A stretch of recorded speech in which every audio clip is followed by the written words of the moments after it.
Olá, amigo internauta. Então, novamente eu aqui, Fred João, com vocês no programa Tocando o Oculto. E hoje eu estou de volta aqui trazendo o nosso querido Walter Teixeira de Andrade, o professor eubiota que sempre nos acompanha. E é uma honra a gente estar presente aqui com ele em mais esse tema. E esse tema qual é de hoje? Então, a gente vai abranger aqui, olha lá, caminhos para a nova civilização. Bom, seja bem-vindo então, Walter, mais uma vez. É um prazer a gente estar junto. Obrigado pela possibilidade, mais uma vez, de estarmos juntos, conectados aqui. E o que você diz como relevante para esse tema aqui que a gente vai apresentar hoje para o pessoal? Bom, inicialmente, muito obrigado pelo convite ao meu grande amigo Fred John. Né? É um prazer e uma honra estar aqui novamente, né? E falando sobre um assunto tão importante, né? Tão importante, que é justamente os caminhos para a nova civilização. É um assunto extenso, complexo, mas nós vamos dar uma sintetizada, né? Procurar dar uma síntese do assunto, né? Mas é um assunto muito extenso, né? Nós podemos dizer, nós temos aqui na verdade, o assunto se divide em três partes: a introdução, a primeira parte; a segunda parte é a humanidade renovada, né? E a parte 3, os desafios para o século XXI. Então, nós podemos começar o seguinte, dando uma pequena introdução rápida, né? A evolução da humanidade nesse planeta faz parte de um plano maior da divindade, que durante milhões de anos vem orientando os passos do homem em sua trajetória rumo à luz. Viemos da luz. Somos nascidos da imensa luminosidade que abrange todo o universo, toda a eternidade. Viemos da luz e para ela deveremos retornar. Esse é o fundamento, né, desse caminho. Né? Por isso, em nós mesmos, essa grande energia nos ampara e ilumina. Colocamos nossa mente em sintonia com essa fonte eterna que nos dirige e ampara. E, pouco a pouco, sentimos esse conforto e tranquilidade que nos envolve com um suave manto de luz. Isso é muito importante a gente sempre mentalizar isso. Né? Cada vez mais sentimos em nossa natureza interna tornar-se cada vez mais vibrante, a tal ponto que considerarmos que somos, nós seres humanos, uma riqueza extrema e que essa riqueza está bem dentro de nós, à espera de que desenvolvamos a capacidade de trazer esses valores para o mundo objetivo. Cada ser humano, isso é muito importante agora que eu vou falar, cada ser humano tem dentro de si, lá no íntimo, todas as possibilidades de crescimento que podemos imaginar. Cada ser humano tem a potencialidade de crescer ao infinito, de desenvolver suas qualidades e percepções ao extremo. Muito importante, não existem limites para o crescimento do ser humano e para que isso aconteça, é necessário o desenvolvimento da sua vontade, da sua decisão de buscar o autoconhecimento, de atingir a luz dentro de si mesmo. Então, a base desse todo esse processo evolutivo e que culmina com a nova civilização é justamente o autoconhecimento, conhecer a si mesmo. Né? Todas as limitações que possam existir para o homem estão dentro de si mesmo. Então, aí está. Isso é é o corolário, né, da afirmação. Né? Esse é o corolário. Todas as limitações para o homem estão dentro de si mesmo, para a humanidade. Né? Ele, superando essas limitações, ele atinge uma potencialidade infinita. Mas, pela vontade, pela decisão de tornar-se um ser superior, pelo discernimento de receber em si a luz divina, o ser humano transcende essas limitações, supera seus limites e torna-se como a própria luz em si mesmo. Isso é uma coisa extraordinária. A divindade está em nós. E assim, por essa comunhão cósmica, verificamos que, pelos caminhos do crescimento interno, colocamos muita paz em nosso coração e serenidade em nossa mente. Somos projeções da divindade. E a nossa mente está sempre pronta para receber as vibrações dos sublimes planos superiores da eternidade. Com essa certeza de crescimento que temos em nós, com a visão da luz que existe no universo por toda a eternidade, com a mesma certeza e discernimento que é a auréola luminosa que emoldura o semblante de todos os grandes mestres e condutores da humanidade, podemos trabalhar e cooperar para o estabelecimento de uma nova civilização, que é o tema de hoje. Esse é o tema de hoje. Então, a ideia básica, né, é a de que o desenvolvimento de uma nova sociedade depende do crescimento interno do ser humano. Isso é básico, no processo denominado autoconhecimento. Isso. E para as escolas de iniciação, chama-se iniciação, né? Existem três conceitos básicos intimamente relacionados com esse princípio. É o autoconhecimento, o humanismo e a cidadania, né? O autoconhecimento depende de todo o esforço do homem para alcançar o correto entendimento acerca de si mesmo, do ambiente que o cerca e da comunidade na qual vive. O segundo ponto, o humanismo. O humanismo do moderno foi desenvolvido como afirmação do homem em toda a sua capacidade de realização pessoal e coletiva. Gera uma nova concepção de ação humana interpessoal fundamentada em compromissos éticos absolutamente necessários para o estabelecimento de uma nova sociedade equilibrada, justa e responsável. E o terceiro ponto é a cidadania, que é a cidadania da era aquariana, que é produto do autoconhecimento, realizado ideologicamente no humanismo moderno e vivenciado no exercício da responsabilidade social. Isso é muito importante. A responsabilidade social, ou seja, a responsabilidade que nós temos conosco mesmo e com os nossos irmãos de humanidade. Agora, uma coisa importante, isso é indiscutível. Uma nova era está surgindo, indiscutível. Uma nova era está despontando na história humana. A humanidade está começando a desenvolver uma nova maneira de ver o universo. Nós percebemos isso dia a dia. Pelos olhos da intuição, o homem percebe a grandiosidade da sua natureza cósmica. A intuição está sendo desenvolvida no ser humano, cada vez mais. Ele vai percebendo a sua grandeza. Muitos já estão percebendo, pelos caminhos intuitivos, que a evolução humana tem seu destino escrito nas estrelas. Está nas estrelas isso. E as estrelas, como projeções da divindade, da mente cósmica, mostram ao ser humano a direção de sua trajetória evolutiva através da intuição, para desvendar os grandes enigmas universais. Então, nós temos, então, um caminho para a nova civilização. O tema de hoje é esse, os caminhos para a nova civilização. Esse tema comporta duas grandes reflexões: a humanidade renovada e o desafio para o século XXI, como está proposto no tema, né? O que significa humanidade renovada? Essa é a primeira grande pergunta. O que significa humanidade renovada? Quais os desafios que o homem enfrenta no século XXI? Como se processa a renovação da humanidade? Então, que consequências históricas, culturais e sociais isso representa para o ser humano?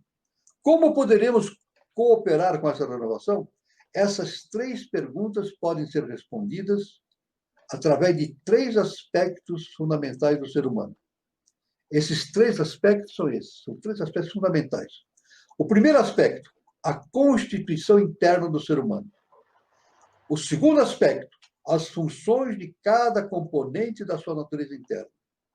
E o terceiro aspecto, o significado da evolução espiritual da humanidade com relação a esses conhecimentos.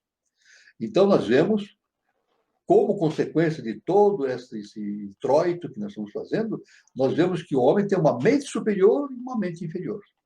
O homem já tem plenamente desenvolvida a natureza relativamente ao intelecto, que está relacionado ao corpo sutil denominado mental inferior, discursivo, comparativo, analítico, ou simplesmente, que nós falamos, mental concreto.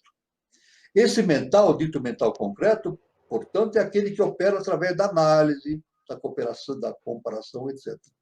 Ou seja, esse mental opera com base num banco de dados pré-existente. E toda e qualquer nova informação só poderá ser incorporada na medida em que existam componentes que possibilitem sua agregação a esse conteúdo pré-existente. Agora, uma coisa muito importante, por outro lado, existe uma outra função mental denominada mental superior, ou ainda mental abstrato, que tem por característica fundamental a sua função sintetizante. Isso é muito importante, né? A humanidade já desenvolveu o mental analítico, como nós falamos, e agora está desenvolvendo o mental sintetizante. O mental superior ou abstrato tem por característica uma natureza de ordem sintética. Esse é o nosso estágio atual. E também a possibilidade de estabelecer novas maneiras de entendimento, suplantando a própria base de dados dos conhecimentos que fazem parte do acervo intelectual do ser humano. Ou Ô, seja, Walter, Walter, só para terminar, um momentinho só. De tá. maneira bem simples, dizemos que o mental inferior tem pernas e o mental superior tem asas. Isso é muito importante. Então, o mental inferior tem pernas, mas o superior tem asas, ele voa. Pois não, prédio. Não, é só bem pertinente ao que você está falando aí, é o seguinte, talvez essa Sim, história da gente já está desenvolvendo uma quarta e quinta dimensões, eu não sei se é sim. assim que a gente pode acreditar ao mesmo tempo na terceira, e Sim, sim, é isso isso tem mesmo, é que, isso mesmo.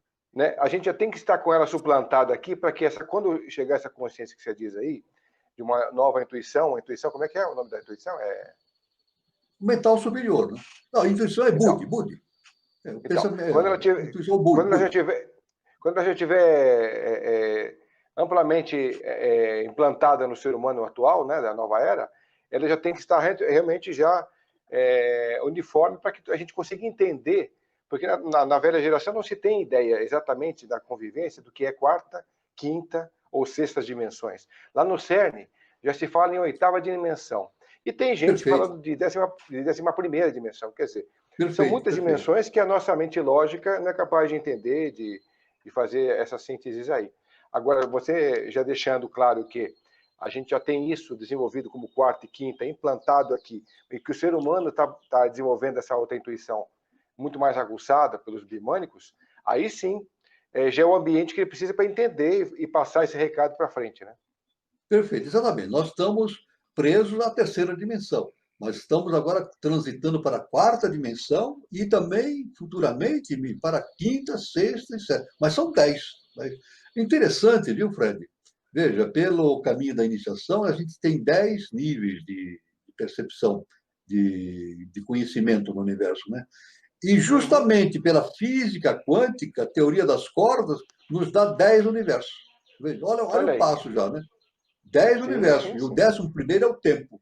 Então, eles dão um escalonamento de 10 universos. Né? Então, isso já demonstra, pela física quântica, que nós estamos no caminho, né? No caminho do entendimento dessas coisas. Então, Legal. é claro que nós estamos fazendo um voo para a intuição, né? O mental sintetizante, tendo asas, e através dessa simbologia, podemos entender que esse mental superior, sintetizante, abstrato, pode trabalhar em níveis muito superiores ao próprio campo do raciocínio comum.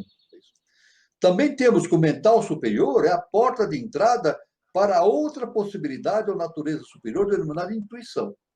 Na verdade, eles trabalham em dupla. Nós temos uma tríade superior, então, na base desse triângulo, nós temos, de um lado, o mental sintetizante e, do outro lado, Budi, que é a intuição.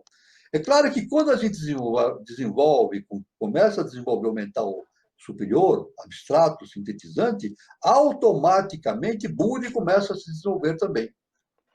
Paralelamente a um desenvolvimento, né? Uhum. Aí tem. É por isso que se dá o nome dessa nova geração de bimânicos, né? Justamente por causa disso, né? Bimânicos, por justamente esses seres bimânicos que estão nascendo, eles têm essa possibilidade já mais desenvolvida, o mental abstrato e Budi, que é a intuição. Essa é a razão de se chamar de bimânico. São duas mentes, né? Uma mente, uma mente objetiva, né? E a outra mente que é superior, que é justamente a intuição, né? A Ô, intuição Walter, surge. Pois não, pois não, só uma vírgula, por pois gentileza. não. Aí, no caso dessa questão dos mimânicos, eu acho que a gente está preparando esse terreno exatamente para. Como a gente está no final do ciclo, a gente não está conseguindo perceber a rapidez com que as pessoas estão processando todas as Perfeito, informações. A gente ainda exato, está nessa. Estamos meio perdidos até, porque perfeito, tem várias gerações ao mesmo tempo convivendo com o mundo novo chegando aí. Então, quando isso exatamente. já estiver mais implementado, eu acredito, né, pela minha leitura aqui, que a gente vai conseguir observar, vai conseguir dar essa rapidez, esse envolvimento, porque por enquanto a gente não consegue fazer isso. A gente então se estressa, a gente se deprime, a gente cria ansiedade, porque tudo está em movimento mais veloz. Só que como a gente fica Perfeito, prospectando o futuro de uma forma que ainda a gente não consegue trabalhar, a gente não consegue dispersar a energia necessária da maneira certa para fazer isso, então todas as síndromes estão acontecendo agora. Isso futuramente tem uma tendência a reduzir, até, de repente, até zerar, né? quando os bimânicos todos estiverem aqui, a mente vai trabalhar de uma outra forma, né? Todas as sensações, as formas de conviver, de se relacionar, vão mudar paulatinamente com tudo isso, né? Exatamente. Eu só quero dizer que a existência dos bimânicos não é exatamente fruto da ação da humanidade, simplesmente. Não é isso. Na verdade, os bimânicos é uma projeção do arquétipo superior na face da Terra. A divindade que vai projetando o quê? Geneticamente, novas condições genéticas no mundo físico para que os seres humanos consigam ser melhores veículos dos arquétipos universais. Então, é uma ação da própria divindade que vai jogando no mundo objetivo essas possibilidades genéticas, porque o gene não provém da evolução genética simplesmente no mundo físico, não. O gene é projeção de um arquétipo universal. Né? Aquela velha história, né? Do Lavoisier, nada se cria, nada se perde, tudo se transforma. Então, a genética não é criada no plano físico denso, ela é projeção de um arquétipo universal. Então, não, mas, sim, a divindade vai projetando esses arquétipos à medida que a humanidade necessita dessas possibilidades. Pois não, Fred? Como o homem está interferindo diretamente nesse plano, aí a gente está percebendo que as inteligências artificiais estão trabalhando isso freneticamente também. Eu acredito que logo esse ambiente já fica terrestre, porque aí tudo está tudo por aqui. Não, já fica, claro. Né? Claro. Fica tudo por aqui. E o pessoal que está perguntando, a gente já vai dar espaço para a resposta. O Marcos está perguntando, outros também. Então, o professor vai concluir, vai deixar a linha de raciocínio aqui sobre o tema, e depois a gente vai abrir para vocês responderem. Vai perguntar. Eu só quero fazer uma observação que já no século XIX, com Helena Petrovna Blavatsky, ela já falava isso. Pela doutrina secreta, ela dizia que já no terceiro milênio iriam surgir espécies humanas diferentes e que a humanidade iria considerar esses seres muito estranhos. Você entende? Muito estranhos, porque eles tinham uma conotação de universo diferente, etc. É o que nós vemos hoje, né? Nós vemos hoje realmente esta a gente chama, são os meninos, as crianças índigo, né? Não tem, já estão percebendo a existência do nascimento de crianças com uma percepção mais avantajada, percebe as coisas com muito mais facilidade. Isso não é por acaso. Isso é uma projeção arquetipal que vai enriquecendo essas possibilidades evolutivas do ser humano. Isso é muito importante, né? E eu digo mais, viu, Walter? Eu digo que talvez elas sejam muito necessárias e importantes para agora, porque o que a gente vai enfrentar pela frente aí, ligados ao aquecimento global, para quem acredita nessa história toda, e para os desafios sobre alimentação, sobre convivência e tal, são necessárias, são extremamente necessárias. Exatamente. E até a HPB fala o contrário também. O efeito, isso eu não estou inventando, está na doutrina secreta. Ela diz, assim como esses seres bimânicos vão se tornar seres assim considerados estranhos, também aqueles que permanecerem nas ideias antigas, fechadas, dogmáticas, eles vão se recolhendo, vão ter que se recolher. Eles vão ser estranhos pelo outro lado, né? E vão sofrer uma extinção pelo fato de não estarem vibrando mais na humanidade renovada, né? Então vai ser extinto. Claro, esses seres não serão extintos, mas serão reconduzidos para outros sistemas evolutivos, né? Para eles continuarem seu processo evolutivo, que todos devem evoluir, né? Todos. É importante. Tudo evolui, até um grãozinho de areia no deserto. Está evoluindo, né? Tudo evolui no universo. Né? Tudo se transforma, como o Lavoisier fala. Né? Então, o importante é considerar que esse processo de evolução ocorre de maneira cadenciada, programada, veja bem, tendo por base aquilo que chamamos de autoconhecimento, ou processo iniciático das escolas iniciáticas. Muito importante. Autoconhecimento compreende todo o esforço do homem para alcançar o correto entendimento acerca de si mesmo, do ambiente que o cerca e da comunidade no qual vive. Essa definição está de acordo com o preceito do filósofo grego Sócrates, quando afirmou: conhece-te a ti mesmo. Aliás, ele não inventou isso, né? Está no templo de Apolo em Delfos, no frontão do templo, estava escrito: homem, conhece-te a ti mesmo e conhecerás os deuses e o universo. Isso é muito importante, né? Aliás, veja bem, já vou dar mais uma informação. É que nem Jesus Cristo afirmou, né? Conhecereis a verdade vos libertará. Claro, conhecer a verdade, pelo modo iniciático, é conhecer a si mesmo. A verdade está dentro de nós. E quando ele diz, conhecereis a verdade vos libertará, quer dizer, eu conhecendo a mim mesmo, eu me liberto de mim mesmo. Eu passo a vibrar num plano superior, né? Não de maneira personalista, mas de maneira cósmica. Isso é fundamental para o entendimento da nova civilização. É uma lei hermética Então, também, da correspondência. hermética, perfeito. É. Pelo conhecimento de si mesmo, conforme esse preceito socrático, o homem tem a possibilidade de transcender seus limites e penetrar nos mais profundos segredos do universo. Portanto, as limitações que o homem possa encontrar em sua jornada evolutiva, no seu dia a dia, dizemos, essas limitações estão dentro dele mesmo. Então, o processo de nova civilização não é uma transformação política por decreto, não é por decreto. Não é uma coisa que vai ser por decreto, não. Por transformação interna do ser humano. Absoluta necessidade. Que cada um se transforme internamente e isso aí projeta na humanidade renovada toda essa questão de um novo sistema de organização política, social, humanística. Isso é muito importante. Isso é muito importante. E a segunda parte, que nós já estamos entrando, para depois para as perguntas, né? A humanidade renovada. Né? Continuando nossa exposição, devemos agora estabelecer a base daquilo que poderemos chamar de humanidade renovada, que é um dos subtítulos do tema de hoje. Né?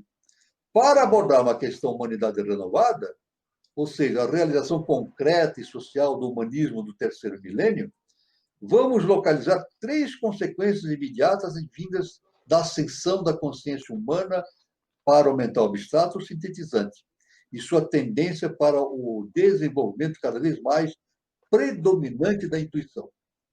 Na verdade, essa ascensão produz uma sequência de 2 necessidades. A consequência refere-se à síntese. Hoje estamos falando do desenvolvimento de uma cultura de síntese. Pensar sinteticamente é pensar de maneira global, coletiva, transcendente, cósmica. E nós constatamos que o mundo tende cada vez mais para uma globalização. Na verdade, é uma tendência, né? Na Europa, tivemos já há vários anos, né, uma nova moeda, o euro. E nas Américas, uma unificação comercial. Mas isso é apenas o começo. No futuro, teremos a fusão dos países em confederações, tanto na Europa quanto nas Américas, África. Haverá uma globalização, mas no sentido... Eu não estou falando no sentido econômico, simplesmente. Não, o econômico é uma coisa superficial. No sentido espiritual, que eu estou falando, né? Esses movimentos políticos de união fazem parte de outros movimentos de unificação no campo da sociologia, da medicina, da cultura, das línguas, das religiões, da filosofia, das artes e muitas mais coisas. Mas esses movimentos são decorrências da passagem da consciência humana do mental analítico, concreto, para o mental superior, ou sintetizante, e, posteriormente, passagem por exercício pleno da intuição. Então, o processo de globalização não é simplesmente um processo econômico, como se vê, é um processo de unificação da mente humana num só corpo. Né? Porque, na verdade, o Fred John, nós imaginamos que eu posso imaginar que eu sou eu, você é você, outro irmão é ele, tem outro, mas não é assim. Nós somos um só. Esse é o fundamento, nós somos um só. Viemos da mesma fonte, temos a mesma origem. Então, nós representamos uma unidade. Mas como estamos projetados na face humana, nós maiavicamente imaginamos que nós somos seres separados, mas não somos. Nós fazemos parte de uma mesma unidade. E o caminho... Mas tem muitas vibrações muito diferentes nesse contexto, né, Walter? Tem muitas vibrações diferentes, claro, porque cada um tem um nível de entendimento, né? Mas a tendência é justamente fazer essa unificação, né? Para a tendência para a unidade. Quer dizer, a tendência nossa, nós vivemos na diversidade. A tendência nossa é passarmos da diversidade para a unidade. Esse é o caminho da evolução. Né? Então, Esse é o entendimento correto da globalização, não uma globalização simplesmente comercial, etc., política, não é só isso, né? Esse entendimento deve ser de tal forma a não confundir o processo inexorável da evolução humana como um simples movimento de interesses financeiros. Não é só isso, não. A globalização financeira é apenas um dos aspectos do processo. E, como todos podem observar, acontece, por vezes, de maneira perversa. A globalização financeira, por vezes, acontece de maneiras perversas. Mas esses fatos deverão ser corrigidos. Então, o importante é que esse processo de síntese, que leva a humanidade a realizar a síntese de toda essa evolução nos milhões de anos de sua existência, como consequência da elevação do padrão mental, do mental concreto para o mental abstrato, gera duas necessidades imediatas. Vou citar duas necessidades imediatas. A primeira necessidade é de estabelecer e colocar em prática uma nova didática para todos. A segunda necessidade é de se estabelecer novos padrões de comportamento. Pronto.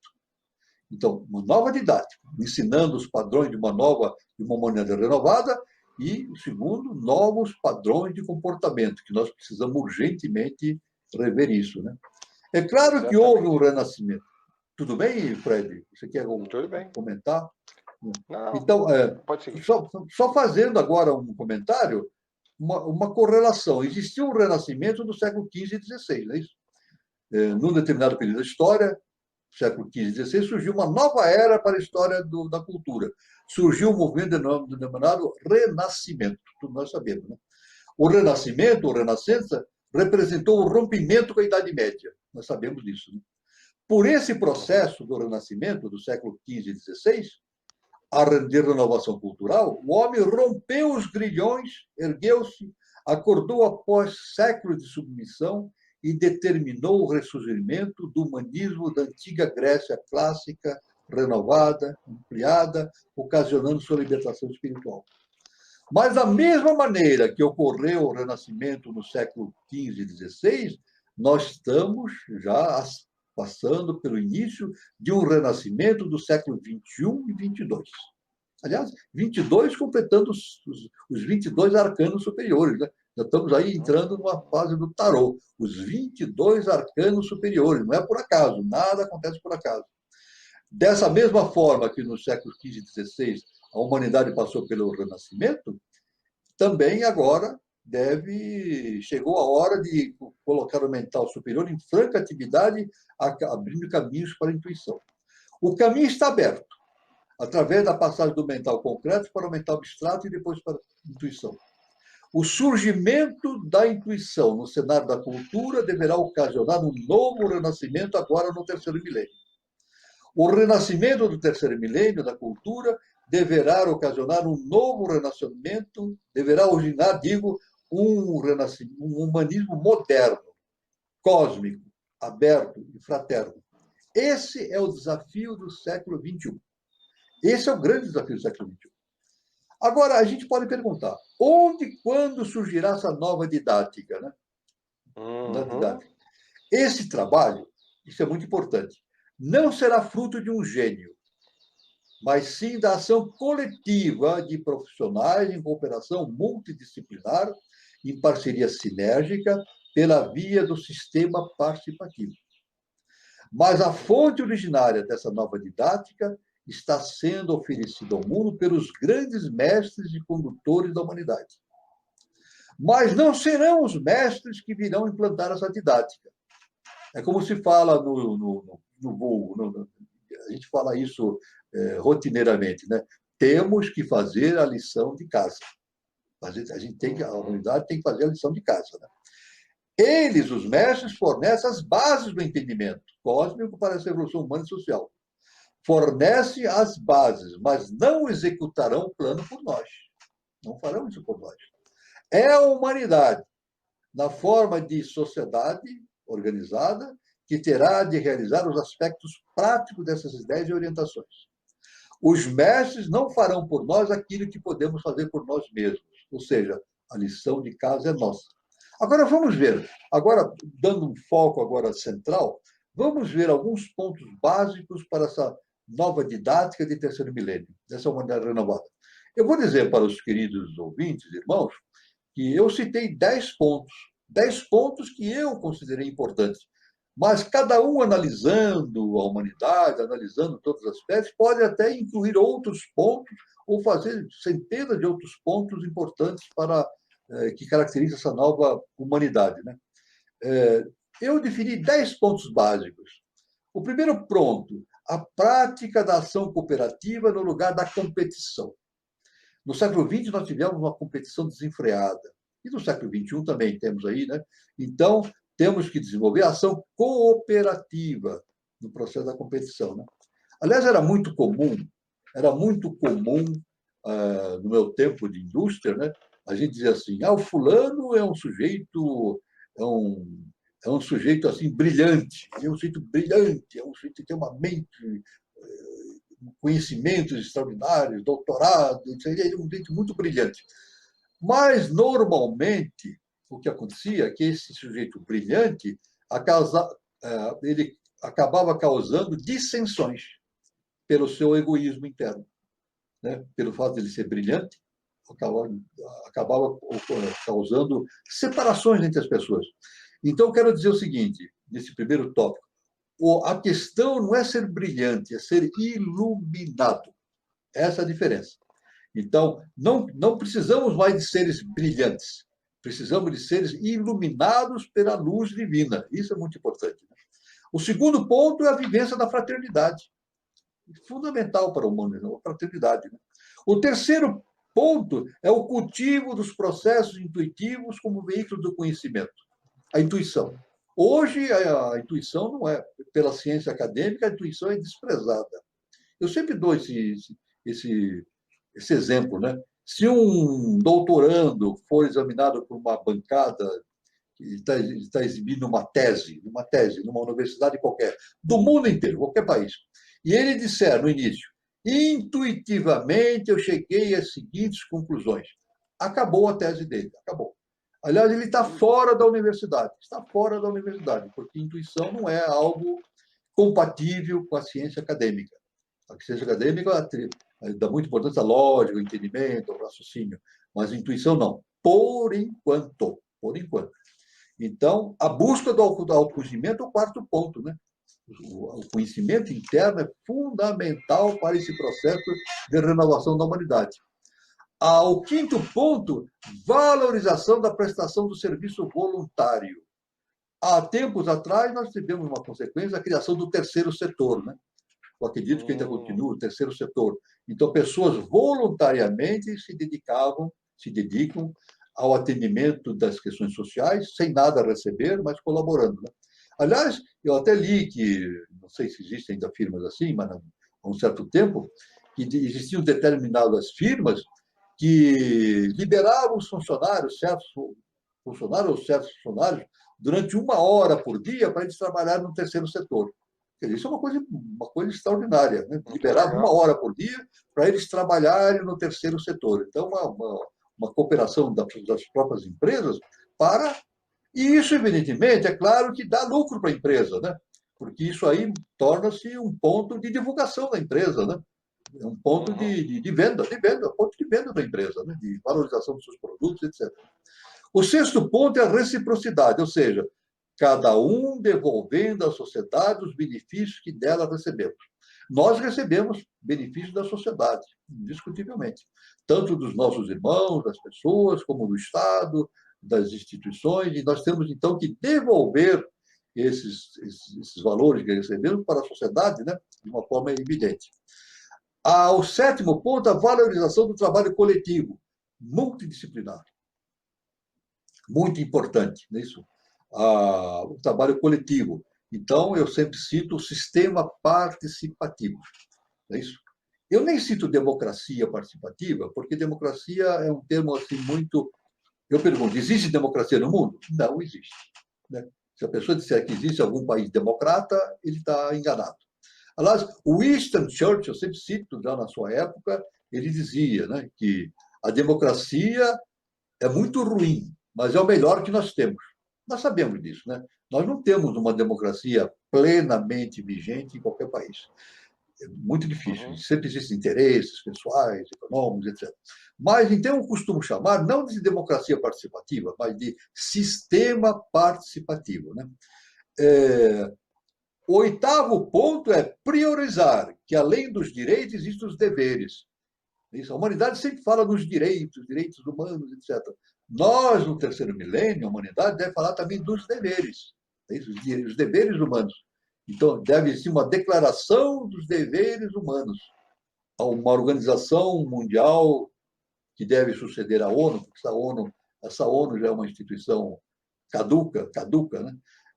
Do meu ponto de vista, é uma instituição caduca, já está ultrapassada.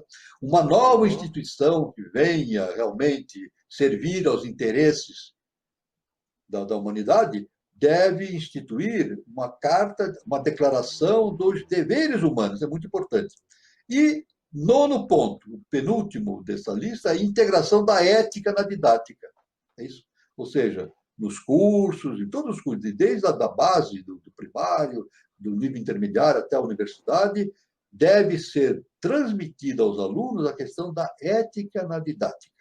Então, a didática não pode ser separada da ética. A ética, o comportamento ético é muito importante.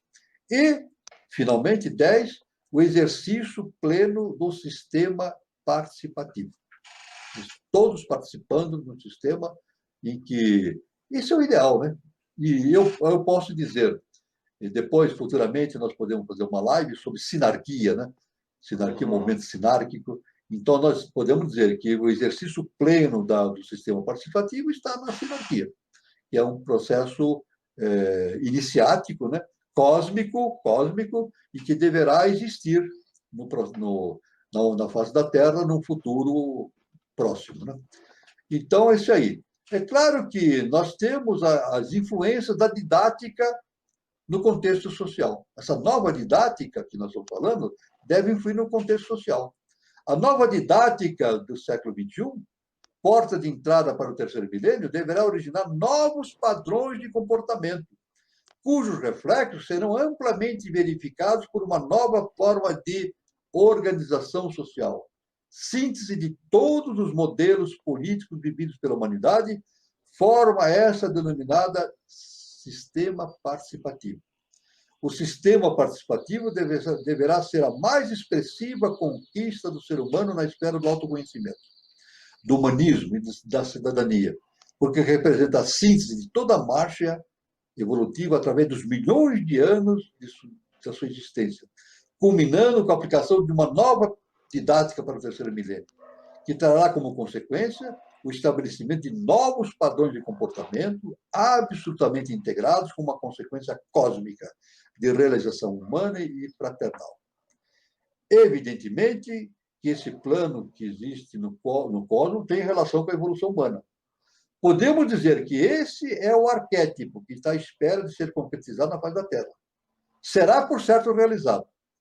Cabe ao ser humano acelerar ou retardar essa concretização. Um dos aspectos do sistema participativo, por exemplo, no aspecto político, que eu sempre cito, é essa renovação que deve ser feita na humanidade.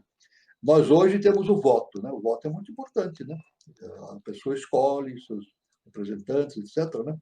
E eu posso até dizer, uma nova visão política, né? No mundo inteiro, esses que se dizem políticos, eles não são políticos. Na verdade, eles são representantes dos políticos. Aristóteles afirmou: o homem é um animal político. Então, quem é o político? É cada cidadão. Cada cidadão é o político. Essa é a verdade aristotélica. E o cidadão, então, elege aqueles que vai representá-lo em todos os lugares, nas instituições que compõem a estrutura social e política do seu país. Né? Então, esse é muito importante. Como a gente está vivendo agora uma época muito complicada, que é final de ciclo, né? Que nem mesmo a Biose fala, que está apodrecido e gasto. Quer dizer, a gente não pode esperar desses políticos uma boa representatividade. A gente espera que tenha, claro. A gente vota com a intenção de que eles representem de verdade, mas a gente sente que, peneirando tudo ali, seja esquerda, direita, centro, não se aproveita muita coisa. A gente sabe Não. disso. A gente sabe, né, Fred? Não é só no Brasil, no mundo inteiro. Normalmente o indivíduo é eleito, tem uma base, e quando ele é eleito, ele faz diferente, ele não cumpre Não o que compre, não prometeu. adianta. Nunca cumpre. Por quê? Porque aí ele tira a máscara, aí entra os interesses pessoais dele, os interesses do grupo, né? Os lobbies, etc. A gente sabe disso, é no mundo inteiro isso. Né? Agora, uma coisa importante, muito importante nessa renovação política que nós temos, o passo seguinte da humanidade no sistema participativo é o seguinte: é não votar em pessoas, votar em ideias. Isso é muito importante. Nós hoje votamos em pessoas, não é isso? Ah, vou votar em tal fulano. Não, isso aí é do passado. Nós temos que votar em ideias. Não importa a pessoa, a personalidade. Importa a ideia que essa pessoa está propondo para a sociedade. Na verdade, Isso é muito Walter, importante. na verdade, isso é tão lógico, né, que você falou aí, que deveria ser. A gente sempre ouve as ideias e as questões que eles têm a apresentar. É lógico que se você vê que tem uma atitude muito positiva numa filosofia lá da esquerda ou da direita, se você acha que aquilo realmente vai dar certo e você torce para que seja, que dê, então você vota nessa ideia.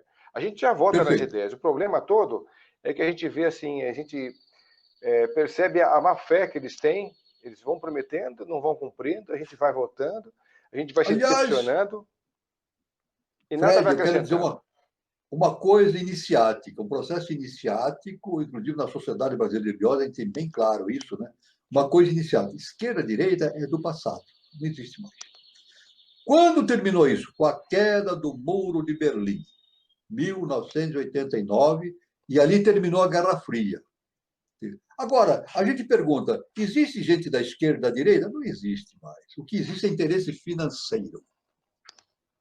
Tanto Pois da é, pois esquerda é. como da direita, político e outros que trabalham, eles querem grana, grana, grana. A gente sabe disso. Eu estou mentindo?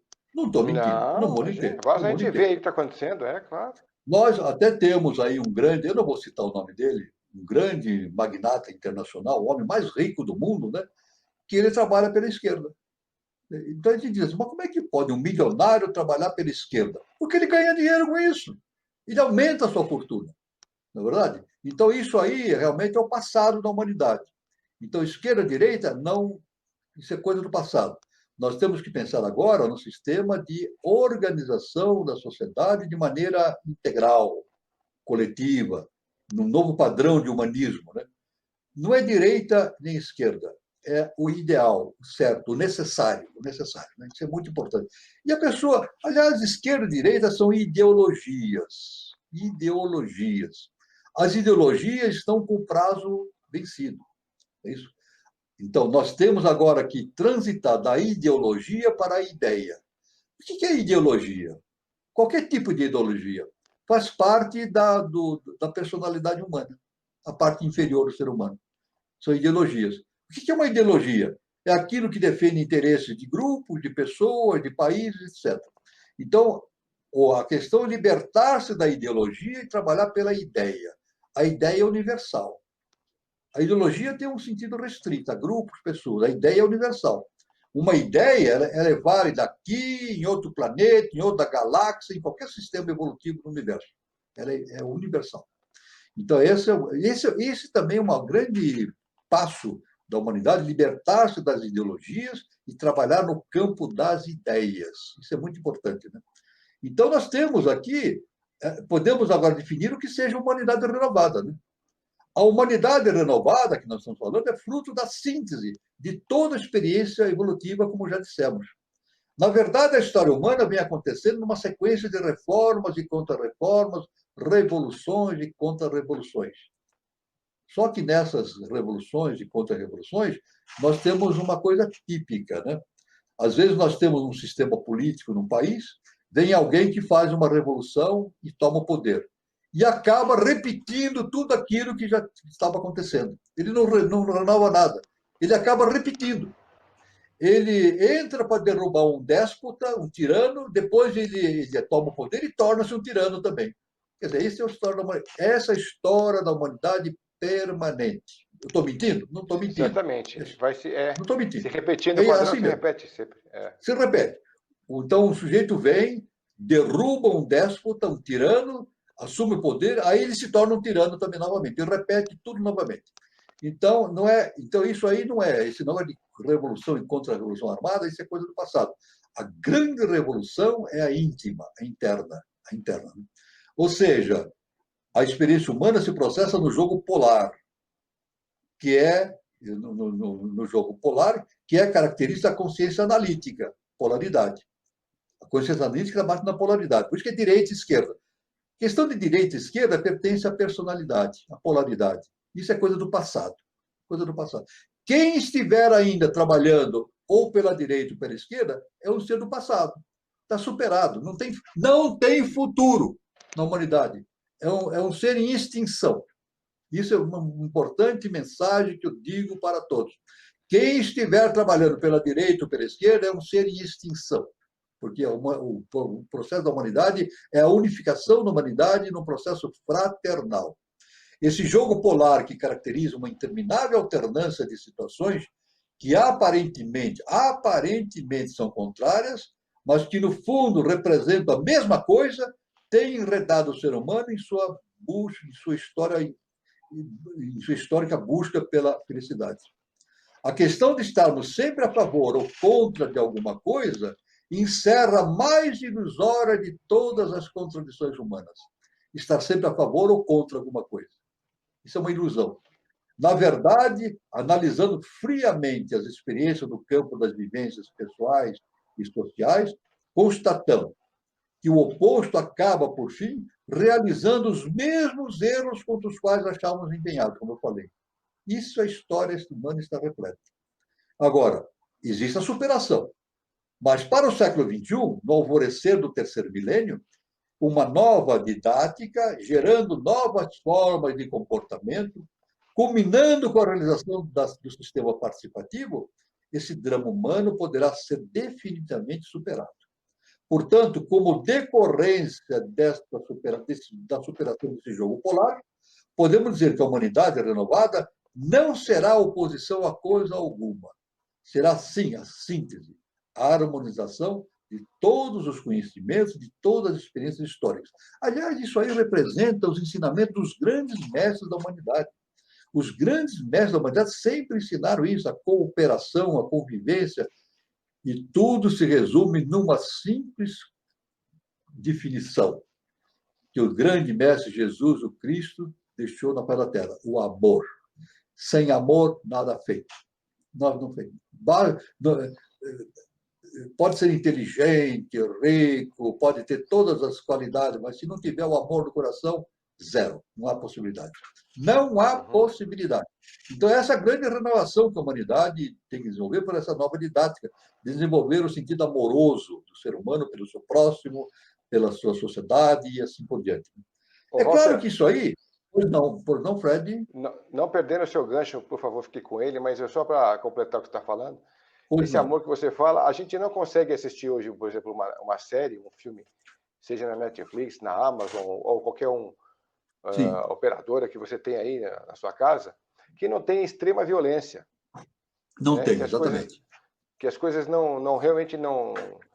A gente não fica aterrorizado com o que eles mostram que o ser humano é capaz de fazer. Isso, na verdade, tem instigado as pessoas a assistirem e repassarem esse conteúdo para frente, e aí a gente vai vendo que existe 98% de aceitação, de indicação do filme ou da série e tal. Então, isso prova o quê? Na verdade, isso prova que o entretenimento à base de violência, ele sempre foi um prato cheio e agora está com muito mais... está muito mais forte e latente do que antes. Se a gente busca essa questão de fazer uma escolha pela nova era, sendo nessa forma que você fala, nós estamos muito distantes desse caminho, né? Exatamente. E além disso, viu, Fred, esses filmes, todas as produções que exaltam a violência, não fica aspeta no plano físico, não. Isso aí diminui a vibração do ser humano. Imagina o ser humano, milhões de pessoas vendo um filme, aqueles filmes violentos, a vibração dele vai lá para baixo, vai lá para baixo. Então, uma dos trabalhos do sistema participativo é justamente melhorar o nível das apresentações, das produções cinematográficas, etc., né? Melhorar o nível, para conduzir a um processo de vibração mais elevado, mais produtivo, mais humanístico e assim por diante, né? Então, isso é muito importante, essa questão, né? Então, a humanidade renovada, então, terá consciência suficiente para extrair todas as suas experiências do modelo definitivo para a realização de uma nova civilização. Por isso, percebemos que esse novo projeto de construção da civilização da Era de Aquários tem por base a realização humana no seu aspecto interior, conhecido como autoconhecimento. O sistema participativo, recomendado através dos séculos pelos grandes mestres da humanidade, tem essa característica suprema, de não comportar qualquer sentido de lutas internas, mas sim dinamizada por uma profunda coalizão de forças sinérgicas, colaborativas, propiciando a perfeita realização do projeto da politização participativa, onde todos os cidadãos agem e interagem em comunhão de ideais. A humanidade deverá viver esses dias. Assim é que existe no projeto cósmico da sua evolução. Mas é necessário o esforço humano no sentido de delinear uma nova didática, a ser aplicada na educação das pessoas, desde a mais tenra idade até a universidade. Aí entra o papel da educação. Educação. Será necessário o esforço humano para dar um ensino, a característica de não apenas dar informação, mas principalmente que ser capaz de formar e transformar o ser humano. Podemos dizer que o processo já está em andamento. Aí está o desafio para os educadores, para os políticos, para os humanistas, enfim, para todo cidadão com consciência da era aquariana. A educação, fundamental. A didática, né? É claro que dentro do processo educativo nós temos a pedagogia, que é para a criança, e a educação para adultos, né? Então, a pedagogia é importante para a criança, mas deve ser, esse processo de educação deve continuar sempre. Mas uma coisa importante nós verificarmos, nós já conversamos em outras lives, educação é dada pela família. Ponto final. O Estado não dá educação. Aliás, nenhum Estado no mundo que eu conheça dá educação para o ser humano. Não. A educação que eles dão é sempre focada em interesses comerciais, políticos, etc., etc., né? E ideologias, em ideologias. Em ideologias, claro. Aliás, em sistemas totalitários, quem dá educação é o Estado, né? Nazismo, fascismo, União Soviética. Quem que educa o indivíduo? Quem que educava o indivíduo? O Estado. O Hitler que educava o cidadão. Por quê? Educava para satisfazer os seus intuitos, né? Seus intuitos de políticos, etc. Então, o Estado não dá educação. A educação tem que ser dada pela família. A família, na verdade, é o núcleo principal de formação da humanidade. Eu digo, quando a família vai mal, o Estado vai mal. Quando a família vai bem, o Estado vai bem. Então, isso é uma importância muito grande. É um desafio para... É claro que esse sistema da nova didática deverá ser estendida para a universidade. Nós vemos que uma pessoa entra na universidade e, em termos de educação, ela sai do mesmo jeito que entrou, em termos de ética, etc. Porque não é mantido isso nas aulas, a questão da ética, da disciplina, etc. Não. E, às vezes, até acontece que o indivíduo sai da universidade até pior até, porque ele sai com instrumentos necessários para fazer trabalhos contra a humanidade. Meus irmãos, é por isso que isso eu vou fazer uma observação, é por isso que toda escola iniciática tem por base o seguinte: na iniciação existem os graus de iniciação. E o iniciando é necessário prestar um juramento sempre. O juramento que ele presta é o seguinte: de usar os conhecimentos em favor da humanidade. Isso é importante.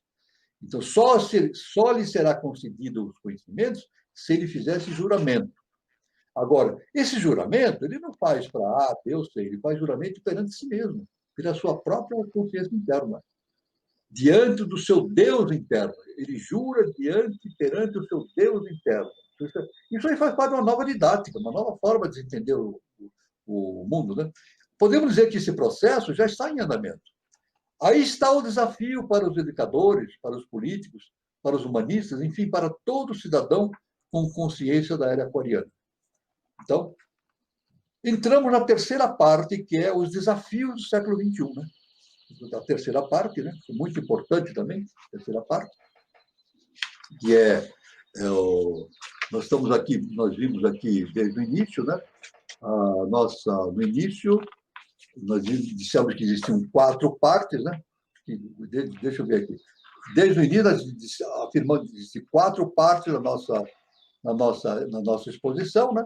Então, nós temos que essa é a terceira parte. Terceira nós estamos com 55 minutos. Nós estamos com 55 minutos. Então, vamos sintetizar. Vamos sintetizar essa terceira parte, de maneira sintética, né? Para aí abrir para perguntas, etc. A terceira parte é os desafios do século XXI, sintetizando. Quando falamos em desafio do século XXI, na verdade, nos referimos ao processo de transformações a partir dos quais o terceiro milênio terá que ser construído. Isso significa o seguinte, uma nova maneira de pensar. É isso? Então, essa é a palavra-chave que deverá nortear toda a busca humana nesses primeiros anos do século XXI. Uma nova maneira de pensar. Então, seguindo, rapidamente, metodologia para o terceiro milênio.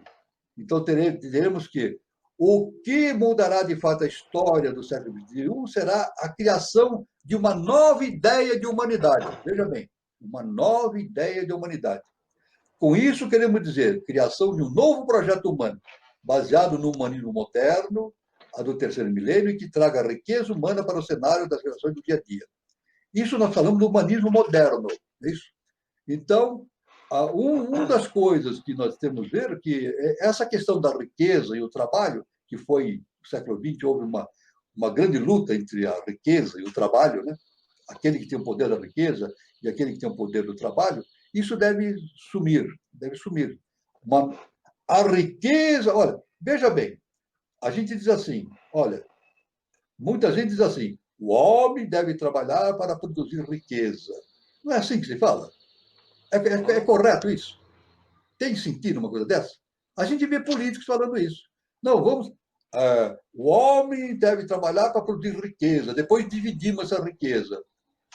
Isso é maia. Sabe por quê? Porque a riqueza é o homem. A riqueza não é o dinheiro que está fora dele. A riqueza é o homem. Esse é o conceito de uma nova humanidade renovada.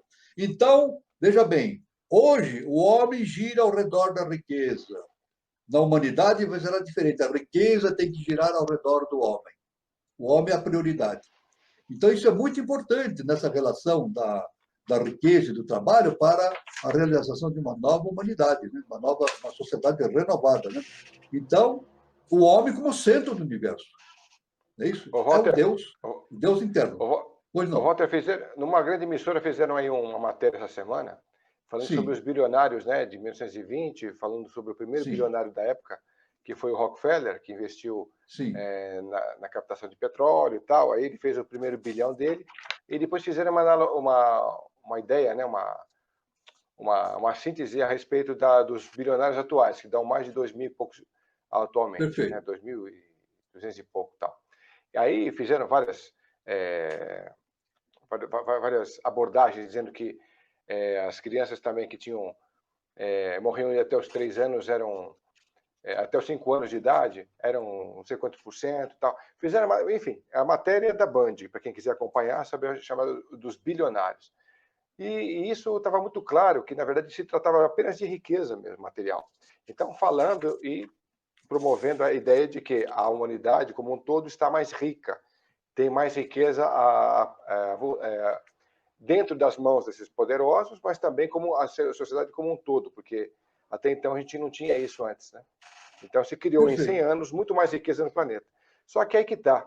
E a riqueza que eles falam é a captação de grana mesmo, é a captação do poder, porque na verdade, se você fala de riqueza biológica, riqueza de meio ambiente, a gente está degradando o tempo todo. De 100 anos para cá, a gente degradou muito mais do que... Você vê, politicamente, os Estados Unidos é um país capitalista, né? Uhum. Mas tem uma tendência comunista muito forte dentro da socialista, né? Os partidos. A China é um país comunista? Fachada. É. É um país comunista de fachada, porque, na verdade, são capitalistas. A gente sabe disso. É o Sim, sim, capital, sim. os interesses econômicos da China, quer dizer, não é socialista. O lema lá é. Então, você vê como direita e esquerda não existe mais. O que existe é grana, interesse por dinheiro. Então, Sem dúvida. isso aí realmente é uma nova visão do terceiro milênio para eliminar esse passado que existe para o surgimento de um futuro. Agora, finalizando então a apresentação, nós temos 3 desafios. É isso? O primeiro desafio é instalar um humanismo moderno. Já falamos a esse respeito, humanismo moderno. Né? O segundo desafio, uma nova didática. Né? Então, isso aí, uma nova didática deve ser introduzida, né, para a orientação da humanidade rumo a novos destinos. Né? E o terceiro ponto é o sentido político, né? O terceiro desafio. Uma política que tenha por finalidade o benefício do ser humano. Né? Isso aí nós imaginamos como o sistema participativo. Né? O sistema participativo, então, gerando todo esse processo. Né? Aliás, até no meu ponto de vista, nesse cenário, os partidos não cabem mais, os partidos deveriam ser extintos. Aliás, partido é uma negação da democracia, né? Partido é uma negação da democracia. No Brasil, não. No Brasil, nos Estados Unidos, na Alemanha, porque o partido defende interesses de pessoas que estão neles filiados. A gente sabe disso? Estou mentindo? Uhum. Não, É defende verdade. interesses. Então, a Exatamente. primeira coisa é exterminar os partidos. Aliás, o próprio nome já diz, partido, né? Está partido. Uhum. Partido. O próprio nome já é contra ele mesmo, é partido. Quer dizer, uma parte. E nós não, nós temos que trabalhar pela unidade. Não é isso? Então, o sistema político terá que ser renovado. Né? E a derrocada da polaridade teremos, né? E o Brasil também, quero citar, o Brasil, indubitavelmente, é a pátria de uma nova civilização, pelo conceito iniciado. Estou resumindo para a gente chegar no ponto final. Né? E os jovens, então, têm um papel muito importante nesse ponto, a juventude, né? Uma nova juventude renovada, mas aí precisaria ter uma educação, adequada. Né? Então, é o renascimento.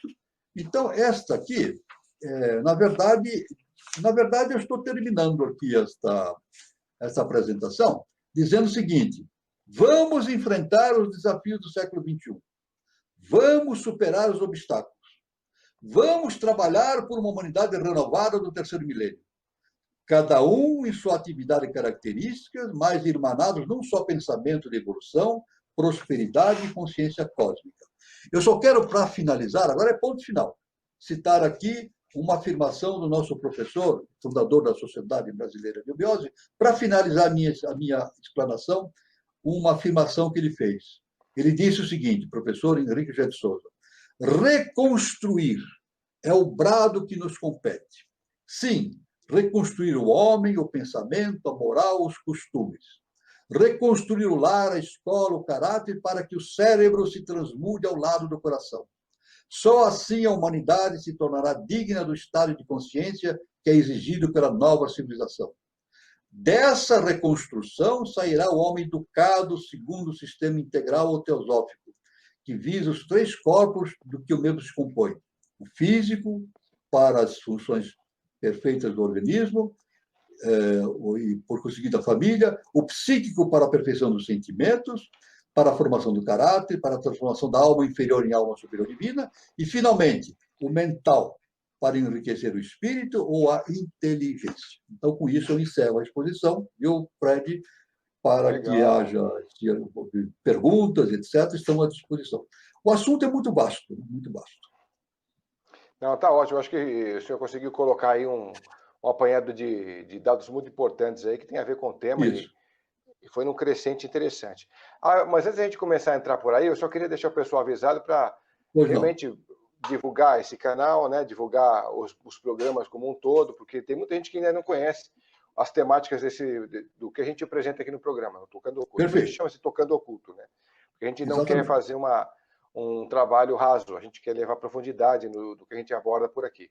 Então a gente convida o senhor, convida outras pessoas mais que têm bons conteúdos para a gente poder apresentar aqui com profundidade. Porque é usado por muita gente também em grupos de estudo para a gente conseguir um ganho maior de consciência, a troca de opiniões e tudo mais, né? Então isso é muito importante. E a outra coisa que eu queria deixar o senhor também à vontade para apresentar o seu livro e falar um pouco sobre ele, para quem ainda não conhece e Sim. poder adquiri-lo. Perfeito. Por favor. Eu quero aqui apresentar, eu lancei em janeiro deste ano, aqui eu lancei o livro Aurora dos Deuses no Braço de Órion. É um livro aqui que ele tem aqui 300, ele tem 560 páginas. 560 páginas. Então, é um livro bastante extenso, né? Trata sobre transformação interna, a evolução das raças, e fala também a transformação social da humanidade, nova didática e assim por diante. É muito interessante para quem quiser se inteirar desses conhecimentos. Está à venda na Lura Editorial, pela internet, ou então através da Amazon. Pode ser adquirido fisicamente ou então por forma de e-book também, né? Então pode essas duas formas. Tá bom, beleza. Eu quero dizer que esse livro não tem finalidade financeira, né? Não tem finalidade financeira. É apenas os recursos adquiridos apenas para recompor o gasto e produzir novas produções, que eu já estou preparando um novo livro para o ano que vem, né? Na sequência. Legal. Muito bom. Eu estou precisando escrever um livro por ano, né? Daqui para frente. Que bom, muito legal. Bom, professor, então é o seguinte, a gente tem aqui uma pergunta que ficou do Marcos Kogut. Pois não. Ele fala, PS, 2 sentidos ocultos, intuição e clarividência, e tem a ver com as 2 pétalas ocultas do chakra cardíaco? Exatamente, claro, tem sentido, sim. Tem sentido. Tem, né? Aliás, o nosso chakra cardíaco tem 12 pétalas e tem 2 ocultas.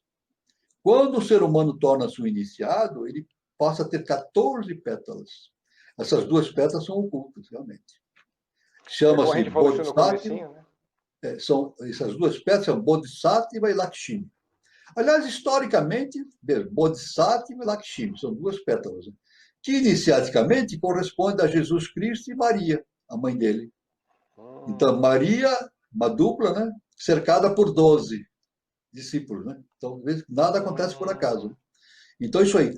Quando o indivíduo desenvolve essas 14 pétalas, ele torna-se um adepto, né? Isso é importante. Isso tem relação, sim, com o nosso amigo falou. Tem relação, sim, e depois, quando desenvolve essas 14 pétalas, ele forma um chakra abaixo do cardíaco chamado Vibhuti. Vibhuti, que são 8 pétalas abaixo, né? E é justamente todas as potencialidades do adepto. Aliás, vem o nome de Siddhartha Gautama, né? Desenvolve os siddhis. Quando ele desenvolve o Vibhuti, ele desenvolve os siddhis, 8 siddhis. É por isso que vem o nome de Siddhartha Gautama, né? Siddhartha, siddhis. Artha é 8. Então, ele tem 8 siddhis. Então, essa explicação. Então, tudo se fecha nesse conhecimento. Mas o nosso amigo tem razão, é isso mesmo. Tá, o Gibson Santos sempre participando com a gente. Obrigado a todos vocês que estão participando. Muito obrigado. Por aqui, pessoal. O Gibson Santos também é um grande participante aqui. Ele fala assim, uma pergunta. Observo que as crianças hoje em dia já nascem com uma inteligência característica. Isto é fruto de renascimentos e reencarnações?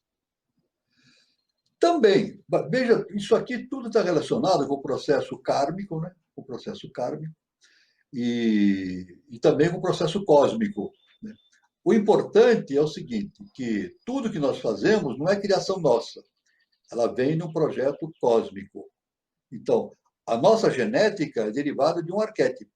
Então, quando a consciência divina acha que o nosso gene, a nossa genética deve sofrer uma nova transformação para novas possibilidades, então ele decide um novo arquétipo transformando a nossa genética. Esses seres, então, são diferenciados. É claro que aí entra também a questão do merecimento, né? É claro que A lei não vai colocar uma genética desenvolvida no indivíduo que não tenha desenvolvimento, seria um desperdício, né? Isso não precisa nem ser iniciado para ter essa conclusão. É claro que a lei vai fazer alguém nascer num corpo geneticamente diferenciado, desde que ele tenha uma estrutura de consciência superior, para não jogar no lixo essas possibilidades. Então, o irmão tem razão. Tem a descida dessa genética do plano arquetipal e também tem o merecimento dessa pessoa, dessa criança que recebeu. Isso está ligado com vidas passadas, né? Isso tudo se conjuga realmente, é verdade. Tá ok. E temos aqui também uma pergunta do Jantar Silva, dizendo, professor, o que você pode falar sobre as realidades paralelas e o entendimento das pessoas sobre isso? As realidades paralelas, bom, não sei se eu vou falar o que esse irmão fala sobre realidades paralelas, né? O que nós temos é mundos paralelos. Nós temos mundos paralelos. Universos paralelos, né? Exatamente. Por exemplo, a nossa Terra, nós vivemos numa Terra física, né? Terra física que nós vivemos, né? Temos minerais, as montanhas, o oceano, etc. Mas existem mais 6 terras. Eu não estou inventando isso, isso faz parte da teosofia. Helena, Petrona, Blavatsky já determinou tudo isso através dos mestres. Então, nós temos uma terra física densa e mais 6 terras hiperfísicas, né? Uma terra vital, uma terra astral, uma terra mental, e uma terra búdica e uma terra átmica. E todas essas terras são, é claro, habitadas por seres de inteligências das mais variadas. Daí, então, vem a ideia que a gente tem dos mundos internos, né? Dos mundos internos. Aliás, eu quero somente citar que esses são universos paralelos, né? Universos paralelos. A própria física quântica já fala nos universos paralelos, já está entrando nesse caminho. Universos paralelos. A física quântica diz o seguinte, que existem universos em que a história é totalmente diferente do que aconteceu na Terra, não é verdade? Existem universos com histórias totalmente diferentes. Por exemplo, pode existir um universo em que Hitler ganhou a guerra. Pode existir essa possibilidade. Hitler ganhou a Terra. Pode ser um outro universo paralelo que quem descobriu o Brasil não foi Cabral, foi Cristóvão Colombo, e assim por diante. Porque, na verdade, existe o universo, ele precisa, a divindade, isso é um axioma, né? É uma coisa muito importante. A divindade busca as mais variadas tipos de informações do mundo físico denso. Isso é um grande mistério, né? Então, a própria física quântica já começa a ver a questão dos universos paralelos. Aliás, a física quântica diz, não é universo, é multiverso.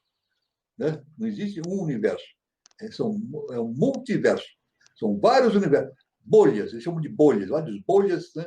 E cada um tem a sua história, seu desenvolvimento e assim por diante. Isso é verdade. Estamos caminhando para isso. Walter, a gente tem aquele... Como a gente está falando sobre filmes, sobre séries e tal, ou novelas, quer que seja, aquilo que condiciona o ser humano ali a ficar prestando atenção, passando parte do seu tempo ali, dedicado para saber o histórico, vibrando, se emocionando, ou se enraivecendo ao mesmo tempo e tal. Quer dizer, o cara destinando a sua energia para aquele momento ali. Aqui também já foi criado no astral como um universo paralelo, não criou? Aquilo, claro, aquilo já existe num plano onde os personagens realmente existem ali, você, de alguma forma, atua junto com aquela energia tua lá, não é isso? Então, quer dizer, existem, sei lá, trilhões de universos paralelos, porque se cada filme que se criou, cada novela que se criou, né, você também se condiciona a estar lá presente, é interessante porque você faz uma conexão sua energética com aquilo que está lá, você às vezes sofre com aquilo que está lá, você se alegra também com o que está lá e tal. Logicamente, muita coisa você aprende também nisso daí, nessas séries que você vê, nos filmes. Tem algumas novelas, né, para quem gosta. Não, tem muitos filmes que têm base. Tem muitos cineastas que eles têm conhecimento iniciático, né? E eles têm a função de divulgar esses conhecimentos. Né? Aquele próprio filme Jornada nas Estrelas, né? Há muitos anos passou, né? Tem agora versões. Era uma série iniciática, porque ali tinha previsões interessantes a respeito do futuro, da tecnologia, assim por diante. Agora, o importante também é a gente verificar, eu só quero deixar essa noção, nós vivemos num mundo físico denso, né? Então, a nossa visão está bloqueada dentro desse mundo físico denso. Mas, interiormente em nós, existem todos esses mundos que eu acabei de citar, né? Esses 7 planetas Terra, né? Só que nós não enxergamos porque estamos bloqueados. Né? Quando nós nascemos, existe um bloqueio. Agora, esse desbloqueio dessa visão superior ocorre pela iniciação. É isso? Então, quando o indivíduo vai se transformando, ele vai ampliando a sua capacidade de visão desses vários universos, até tornar-se um adepto. O adepto não é o final. O adepto é apenas uma fase de transição para o universo superior. Mas o adepto já não é mais um ser humano, é um ser super-humano. E uma informação importante que se tem na iniciação, olha só. Para o adepto, o tempo e o espaço deixam de existir, é zero. Zero. Porque ele entra numa caixa, ele consegue fazer pesquisa acástica do presente, passado, futuro, etc. Não tem, o tempo é um só. É um eterno, uma onipresença. Né? E uma outra importante informação da questão do adepto, um adepto consegue viajar pelo sistema solar inteiro. Olha só que impressionante. E não tem limite. Ele se desloca pelo sistema solar inteiro. Ele tem essa possibilidade. Então, o conhecimento dele torna-se amplo e imediato. Esse é o caminho que nos reserva. Aliás, eu digo sempre, pela nova didática, né? Eu sempre brinco, né? Que na Universidade Futura, nós vamos, isso bem no futuro, espero que seja bem rápido, né? Nós teremos nas universidades um departamento chamado Departamento de Pesquisas Acásticas. Vai ter um departamento. E que o mestre, o professor, vai ensinar os alunos como entrar numa caixa e fazer pesquisas, né? E históricas, etc, etc. Então, isso aí vai ser no futuro, né? Quando a humanidade atingir esse estado de consciência superior. Então, vai ser uma coisa fantástica. Né? Isso é muito legal. Realmente. Bom, professor, então a gente encerra por aqui a nossa live de hoje, né? Obrigado a vocês que Tudo bem. participaram conosco, né? Que estiveram conosco aqui conectados, fazendo suas observações. E a gente só pede para continuarem, então, se inscrevendo no canal. Quem não se inscreveu, coloque o seu sininho e também para saber das novas postagens e tal. E também se conectem e divulguem esse trabalho que a gente tem feito e está fazendo toda semana, para que as pessoas conheçam um pouco mais das vertentes filosóficas, das vertentes iniciáticas que a gente apresenta por aqui. Professor, quer deixar um pouco mais registrado o seu livro para o pessoal que se perdeu aí no contexto? Vou deixar registrado aqui o livro que eu lancei em janeiro desse ano, A Aurora dos Deuses no Braço de Órion. Fala exatamente sobre a nossa... Esse livro fala sobre a nossa trajetória evolutiva, né? Fala sobre o ser humano, né? Aurora dos Deuses no Braço de Órion. Aurora dos Deuses. Quem são os deuses? Nós somos os deuses. Porque Jesus falou, está lá no Evangelho, vós sois deuses. Então, não tem o que discutir, né? Então, e eu quero deixar a última mensagem que eu quero deixar para todos, agradecer novamente o Fred John. A última mensagem que eu deixo para todos os participantes é o seguinte, muito simples. Luz, paz e amor para todos. É isso aí, professor. Muito bom, muito bom. A gente agora vai preparar uma live dizendo... Nós vamos ver agora uma nova live, nós vamos falar sobre o dilema do autoconhecimento. Mais um outro contexto filosófico que vai englobar a teosofia, né? Aí nós vamos nos aprofundar justamente nessa questão da expansão da consciência, como ela acontece, como se faz, né? E tem este título, Dilema do Autoconhecimento, é baseado num conhecimento que foi dado por Carl Gustav Jung também, né? Baseado, então, no Dilema do Autoconhecimento. Tem todo a inspiração do título da palestra foi justamente devido a esse trabalho do Jung. Muito legal. Bom, como eu falei então, pessoal, muito obrigado a vocês estarem conosco. Obrigado então, professor, mais uma vez.